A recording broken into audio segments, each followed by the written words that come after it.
Hello everyone, welcome to learner B. I am Shivani Chauhan. इस video में हम लोग देखेंगे क्लास 7th की जो बुक है सप्लीमेंट्री बुक महाभारत, उसका चैप्टर 33 और इसमें है 12वां दिन। तो युधिष्ठिर को जीवित पकड़ने की चेष्टा के विफल हो जाने पर अंत में यही निश्चय किया गया कि अर्जुन को युद्ध के लिए ललकारा जाए और लड़ते लड़ते उसे युधिष्ठिर से दूर हटाकर ले जाया जाए। तो क्योंकि पिछली बार जब उन्होंने युधिष्ठिर को पकड़ने की कोशिश करी थी तो अर्जुन ने बचा लिया था। अब ये रणनीति बनाई गई उन लोगों के द्वारा कि किसी भी तरीके से अर्जुन को जो है युद्ध भूमि से दूर करें और फिर आराम से जो है पकड़ लेंगे युधिष्ठिर को, मतलब अर्जुन को दूर करके फिर युधिष्ठिर को पकड़ना आसान हो जाएगा। ये युद्ध का 12वां दिन था। बहुत ही भयानक लड़ाई हो रही थी। आचार्य द्रोण ने युधिष्ठिर को जीवित पकड़ने की कई बार चेष्टा की पर असफल रहे। भगदत्त के हाथी ने भीमसेन को मार दिया। ये शोर सुनकर युधिष्ठिर ने भी विश्वास कर लिया कि भीमसेन सचमुच ही मारा गया है। तो एकदम से अफवाह सी उड़ गई कि भगदत्त के हाथी ने जो है भीमसेन को मार दिया। युधिष्ठिर ने भी जब ये बात सुनी तो उसको लगा कि भाई क्या हो गया ये सब। ये सोचकर अब उन्होंने अपने वीरों को आज्ञा दी कि वे भगदत्त पर हमला करें। तो ये जब उनको पता लगा तो उन्होंने आज्ञा दी कि भगदत्त जो है उस पर हमला किया जाए। इधर युधिष्ठिर द्वारा भेजी गई कुमुक आ चुकी थी और वृद्ध भगदत्त को चारों तरफ से पांडव वीरों ने घेर लिया। उधर दूर अर्जुन शंख को से लड़ रहा था। तो मतलब ये सब हो रहा था कि युधिष्ठिर के पास से सारे के सारे वीर हट गए थे। अर्जुन के पहुंचते ही पांडवों की सेना में नया उत्साह आ गया। हाथी पर सवार भगदत्त ने अर्जुन और श्री कृष्ण दोनों पर ही बाण बरसाने शुरू कर दिए। तो हाथी पर सवार था भगदत्त, उसने अर्जुन पर श्री कृष्ण पर दोनों पर ही हमला कर दिया, बाण बरसाने शुरू कर दिए। भगदत्त ने एक तोमर अर्जुन पर चलाया। तोमर अर्जुन के मुकुट पर जा लगा। इससे अर्जुन को बड़ा क्रोध आया। तो एक बाण चलाया, अर्जुन के मुकुट पर लग गया। अर्जुन को बड़ा गुस्सा आया। उसने अपना मुकुट संभाल कर रख लिया और बोला, भगदत्त अब इस संसार को अंतिम बार अच्छी तरह देख लो। ये कहते कहते अर्जुन ने अपना गांडीव तान लिया। अर्जुन द्वारा छोड़े गए बाणों से भगदत्त का धनुष टूट गया। तरकश का भी यही हाल हुआ। अर्जुन ने भगदत्त के मर्म स्थानों पर भी बाण चलाकर उन्हें छेद दिया। इसके बाद अर्जुन के तेज बाणों से भगदत्त की आंखों के ऊपर बंधी हुई रेशम की पट्टी कट गई, जो उसकी आंखों के ऊपर लटक आने वाली चमड़ी को ऊपर उठाए रखती थी। इससे भगदत्त की आंखें बंद हो गईं। तो भगदत्त की आंखें भी बंद हो गई क्योंकि चमड़ी जो उसकी आंखों को खोले रखती थी वो बंद। तो अब आंखों से उसे कुछ नहीं समझ दिख रहा था। उसे कुछ भी सूझना बंद हो गया। वह अंधेरे में मानो विलीन सा हो गया। थोड़ी ही देर बाद एक और पैने बाण ने उसकी छाती भेद डाली। भगदत्त को गिरते हुए देखकर कौरवों की सेना मारे भय के तितर बितर होने लगी। तो भगदत्त भी मर गया और ये देखकर के कौरवों की सेना जो है इधर उधर दौड़ने लगी। किंतु शकुनी के दो भाई वृषक और अचक तब भी विचलित ना हुए और जमकर लड़ते रहे। तो देखिए शकुनी के भाइयों के बारे में भी हमें बताया गया है कि वृषक और अचक लड़ते रहे। उन दोनों वीरों ने अर्जुन पर आगे और पीछे बाणों की वर्षा करके खूब परेशान किया। अर्जुन ने थोड़ी देर बाद उन दोनों के रथों को तहस नहस कर दिया और उनकी सेनाओं पर भी भयानक बाण वर्षा करी। तो अर्जुन बहुत ही कैपेबल था और उसने सबको हरा देता था। वो सिंह शिशुओं के समान वे दोनों भाई अर्जुन के बाणों से घायल होकर गिर पड़े और मृत्यु को प्राप्त हुए। तो उनकी भी मृत्यु हो गई अर्जुन के बाणों से। अपने अनुपम वीर भाइयों के मारे जाने पर शकुनी को क्रोध और शोक की सीमा नहीं रही। उसने युद्ध शुरू कर दिया और उन सब उपायों से काम लिया जिसमें उसे कुशलता प्राप्त थी, छल में। परंतु अर्जुन ने उसके एक एक अस्त्र को अपने जवाबी अस्त्रों से काट डाला। अंत में अर्जुन के बाणों से शकुनी ऐसा आहत हुआ कि उसे युद्ध क्षेत्र से हट जाना पड़ा। तो युद्ध क्षेत्र से वो हट गया। इसके बाद तो पांडवों की सेना द्रोणाचार्य की सेना पर टूट पड़ी। असंख्य वीर खेत रहे। खून की नदियां सी बहने लगी। थोड़ी देर बाद सूर्य अस्त हुआ। अपनी सेना का ये हाल देखकर द्रोणाचार्य ने लड़ाई बंद कर दी। दोनों पक्षों की सेनाएं अपने अपने डेरे की ओर चल दी और 12वां दिन इस प्रकार जो है युद्ध का 12वां दिन इस तरीके से समाप्त हो गया। अब आता है चैप्टर 34 अभिमन्यु। तो अभिमन्यु के बारे में है चैप्टर 34। इसमें बताते हैं 13वें दिन भी त्रिगर्तों ने अर्जुन को युद्ध के लिए ललकारा। अर्जुन भी चुनौती स्वीकार करके उनके साथ लड़ता हुआ दक्षिण दिशा की ओर चला गया। नियत स्थान पर पहुंचने पर अर्जुन और संशत को के बीच घोर संग्राम छिड़ गया। अर्जुन को के दक्षिण की ओर चले जाने के बाद द्रोणाचार्य ने चक्रव्यूह की रचना की और युधिष्ठिर पर धावा बोल दिया। तो जब अर्जुन, क्योंकि सिर्फ अर्जुन को ही चक्रव्यूह भेदना आता था, अर्जुन को तो वो लोग दूर ले गए, तो अब युधिष्ठिर फंस गया एक तरह से। युधिष्ठिर की ओर से भीम, सात्यकी, चेकितान, धृष्टद्युम्न, कुंतीभोज, उत्तमौजा, विराटराज, वीर कैकय आदि कितने ही सुविख्यात महारथियों ने द्रोणाचार्य के आक्रमण की बाढ़ को रोकने की जी तोड़ कोशिश की। मतलब सबने कोशिश करी कि इस आक्रमण को रोका जाए, फिर भी द्रोण का वेग उनसे रोके नहीं रुका।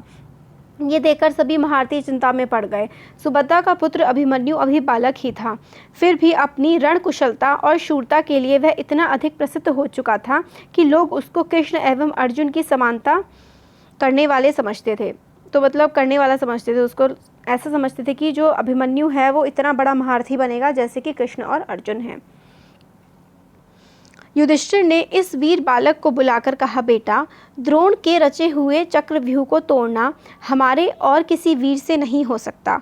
तो उन्होंने कहा कि युधिष्ठिर ने बोला उसको अभिमन्यु को कि द्रोण ने जो चक्रव्यूह बनाया है वो कोई और नहीं तोड़ सकता, अकेले तुम ही ऐसे हो जिसके लिए द्रोण के बनाए इस व्यूह को तोड़ना संभव है। तुम द्रोण की सेना पर आक्रमण करने को तैयार हो? तो उन्होंने पूछा अभिमन्यु से, युधिष्ठिर ने, कि क्या तुम द्रोण की सेना पर आक्रमण करने के लिए रेडी हो?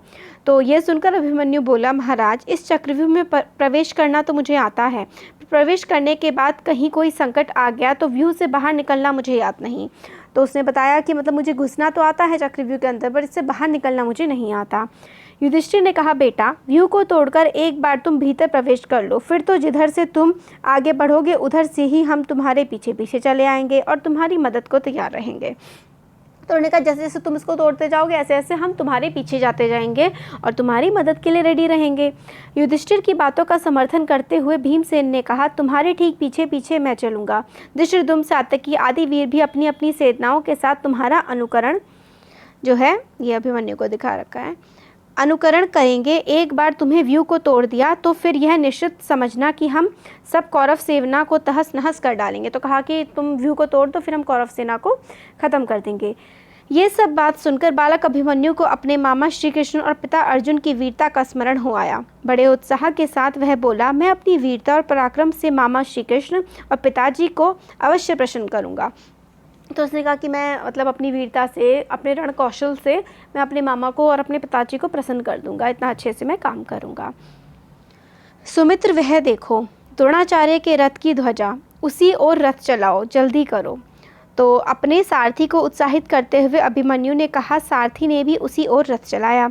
अभिमन्यु की आज्ञा मानकर सारथी ने उधर रथ बढ़ा दिया। कौरव सेना में हलचल मच गई। अरे, अभिमन्यु आया और उसके पीछे पांडव वीर भी चले आ रहे हैं। तो द्रोणाचार्य को देखते देखते उनका बनाया हुआ व्यूह टूटता गया और अभिमन्यु व्यूह के अंदर दाखिल होता गया। कौरव वीर एक एक करके अभिमन्यु का सामना करने आते गए और इस प्रकार कूच करते गए कि जैसे आग में पड़कर पतंग भस्म हो जाती हो। जो भी सामने आया उस बालवीर के बाणों की मार से मारा गया। जैसे कि पहले तय हुआ था, पांडवों की सेना अभिमन्यु के पीछे पीछे चली और जहाँ से व्यूह तोड़कर अभिमन्यु अंदर घुसा था वहीं से व्यूह के अंदर प्रवेश करने लगी। तो अंदर की तरफ वो जाने लगी। ये देखकर सिंधु देश का पराक्रमी राजा जयद्रथ, जो धृतराष्ट्र का दामाद था, अपनी सेना को लेकर पांडव सेना पर टूट पड़ा। तो धृतराष्ट्र का दामाद जो था जयद्रथ, वो पांडवों की सेना पर टूट पड़ा। जयद्रथ ने ऐसी कुशलता और बहादुरी से ठीक समय पर व्यूह की टूटी हुई किलेबंदी की फिर से पूरा करके मजबूत बना दिया गया और जिससे पांडव बाहर ही रह गए। तो मतलब जो अभिमन्यु ने तोड़ा था वो जयद्रथ ने आकर के पूरा का पूरा व्यू जोड़ दिया और पांडव बाहर रह गए, अभिमन्यु अंदर चला गया। अभिमन्यु व्यू के अंदर अकेला रह गया, परंतु अकेले अभिमन्यु ने व्यू के अंदर ही कौरवों कि उस विशाल सेना को तहस नहस करना शुरू कर दिया। जो भी उसके सामने आता खत्म हो जाता। दुर्योधन का पुत्र लक्ष्मण अभी बालक था, परंतु उसमें वीरता की आभा फूट रही थी। उसको भय छू तक नहीं गया था। अभिमन्यु की बाण वर्षा से व्याकुल होकर जब सभी योद्धा पीछे हटने लगे तो वीर लक्ष्मण अकेला जाकर अभिमन्यु से भिड़ गया। वह वीर बालक भाले की चोट से तत्काल मृत होकर गिर पड़ा। ये देखकर कौरव सेना आर्त स्वर में हाहाकार कर उठी। तो जो है जो इसका बेटा था दुर्योधन का बेटा लक्ष्मण, वो मर गया, अभिमन्यु के द्वारा मार दिया गया। अभिमन्यु का इसी क्षण वध करो। दुर्योधन ने चिल्लाकर कहा, और द्रोण, अश्वत्थामा, वृद्धल, कर्तकामा और आदि 6 महारथियों ने अभिमन्यु को चारों तरफ से घेर लिया। मतलब एक बच्चे को इतने बड़े महारथियों ने चारों तरफ से घेर लिया अकेले को। द्रोण ने कर्ण के पास आकर कहा, इसका कवच भेदा नहीं जा सकता, ठीक से निशाना साधकर इसके रथ के घोड़े की रास काट डालो और पीछे की ओर से इस पर अस्त्र चलाओ। तो द्रोण ने कर्ण को जाकर कहा कि इसको मतलब भेद नहीं सकते हो तुम, इसको पीछे से तुम्हें वार करना पड़ेगा। कर्ण ने यही किया।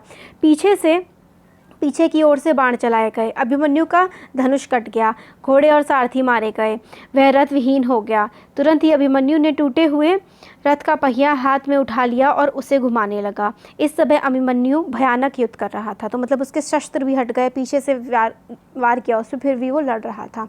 ये देखकर सारी सेना एक साथ उस पर टूट पड़ी। इसके हाथ का पहिया चूर चूर हो गया। इस बीच दुशासन का पुत्र गदा लेकर, तो दुशासन का बेटा जो है गदा लेकर अभिमन्यु पर झपटा। इस पर अभिमन्यु ने पहिया फेंककर गदा उठा ली और दोनों आपस में भिड़ गए। दोनों में घोर युद्ध छिड़ गया। एक दूसरे पर गदा का भीषण भार करते हुए दोनों ही राजकुमार आहत होकर गिर पड़े। दोनों ही हड़बड़ाकर उठने लगे। दुशासन का पुत्र जरा पहले उठ खड़ा हुआ। अभिमन्यु अभी उठ ही रहा था कि दुशासन के पुत्र ने उसके सर पर जोर से गदा प्रहार किया। यूँ भी अभिमन्यु अब कईयों से अकेला लड़ते हुए घायल हो चुका था और थककर चूर हो रहा था। गदा की मार पड़ते ही उसके प्राण पखेरु उड़ गए। तो वो काफ़ी सारे लोगों से अकेला लड़ रहा था, तो एकदम से उसके सर पे गदा का जो प्रहार हुआ उसके जैसे प्राण निकल गए। त्रिगर्तों का संहार करने के बाद युद्ध समाप्त करके अर्जुन और श्री कृष्ण अपने शिविर को लौट रहे थे। अर्जुन श्री कृष्ण से बोला, जनार्दन, मेरा मन घबराया हुआ है, मैं भ्रांत सा हो रहा हूँ। सब भाई कुशल से तो होंगे। आज अभिमन्यु अपने भाइयों के साथ हंसता हुआ मेरा स्वागत करने क्यों नहीं दौड़ा आ रहा है। ऐसी ही बातें करते हुए दोनों शिविर के अंदर पहुँच गए। तो वो ये बातें कर रहा था कि अभिमन्यु क्यों नहीं आया। किसी के कुछ न कहने पर भी अर्जुन ने परिस्थिति देखकर अपने आप ही सब बातें टाल ली और तब उससे रहा ना गया। सब कुछ जान जाने पर वह बुरी तरह से बिलखने लगा। जब उसे पता लगा कि अभिमन्यु नहीं रहा और कितने सारे लोगों ने मिलकर उसे मारा, तो वो बहुत दुखी हो गया। श्री कृष्ण की बातें सुनकर अर्जुन को शांत हुआ। उसने अपने इस वीर पुत्र की मृत्यु का सारा हाल जानना चाहा। इसके पूछने पर युधिष्ठिर बोले, मैंने ही अभिमन्यु से कहा था कि चक्रव्यूह को तोड़कर भीतर प्रवेश करने का हमारे लिए रास्ता बना दो, तो हम सब तुम्हारा अनुकरण करते हुए प्रवेश कर जाएंगे। तो अभिमन्यु मतलब युधिष्ठिर बताता है कि मैंने ही अभिमन्यु को अंदर जाने के लिए कहा था।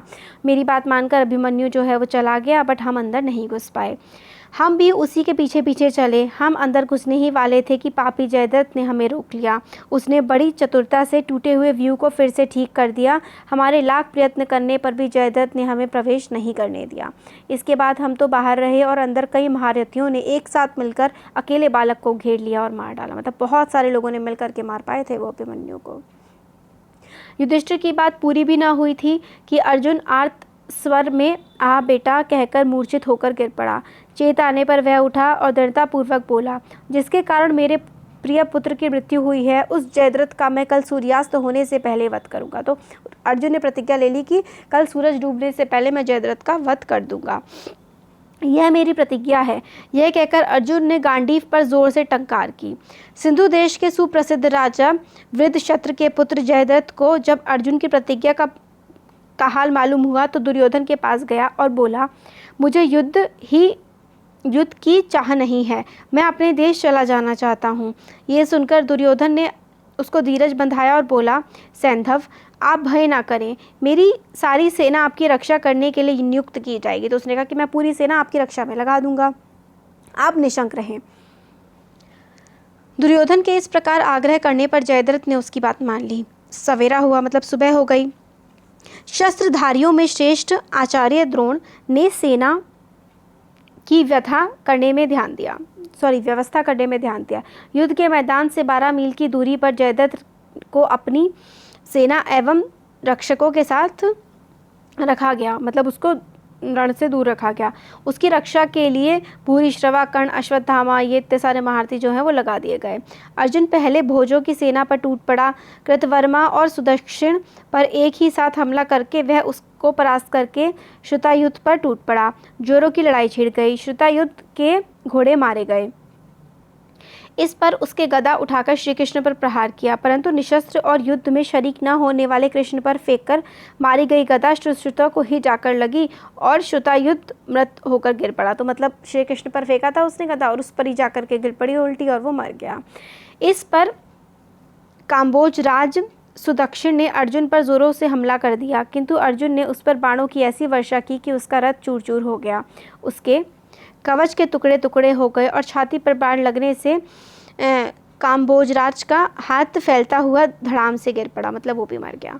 इस प्रकार अपना गांडीव हाथ में लिए हुए असंख्य वीरों का काम तमाम करता हुआ अर्जुन आगे बढ़ता गया और कौरव सेना के समुद्र को चीरता हुआ अंत में उस जगह पर जा पहुंचा जहां जयद्रथ अपनी सेना से घिरा हुआ था। अर्जुन का रथ जयद्रथ की ओर जाते हुए देखकर दुर्योधन चिंतित और दुखी हुआ।